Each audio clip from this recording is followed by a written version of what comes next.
Merton in southwest London, where the cost of parking permits is causing controversy. Soon some owners of diesels and older cars will have to pay up to £690 to park outside their homes. From nearly new. And no thoughts about getting rid of it? No, I love it. It's just what we need. It does everything we need a car to do. Paul owns Harvey, a 20-year-old Honda. He uses it now and again to visit his allotment. He'll have to pay £480 to park and thinks he's being penalised, even though his mileage is very, very low. It's completely unfair to those of us who've done our bit to reduce the mileage we drive and the amount we pollute. What do you say to people who say you shouldn't be driving an old car, an old, more polluting car in London? We only drive it where we can't use public transport. I mean, my wife and I use public transport whenever we can.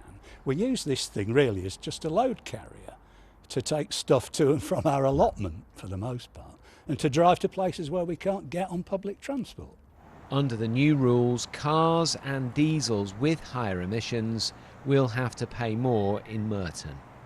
46% of London households don't own a car, but if you do, you'll know how tricky it can be sometimes to find a parking space. And these emission-based parking charges, they are already used by some councils, for example Newham and Ealing, but here in Merton they will be the most expensive. And in October the ultra-low emission zone is going to expand out to cover the north and south circulars, and again people who drive the more polluting vehicles will have to pay more. Merton Council says half of car owners will see no change or a reduction in the price of a parking permit, and just a handful of older, more polluting cars will pay the top rate.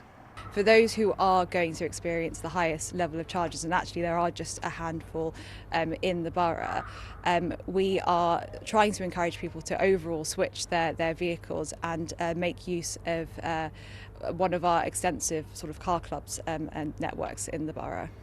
Is it revenue raising? No, it's not revenue raising. So that's not the ambition of this policy. The success of it will be seeing people switch their vehicles.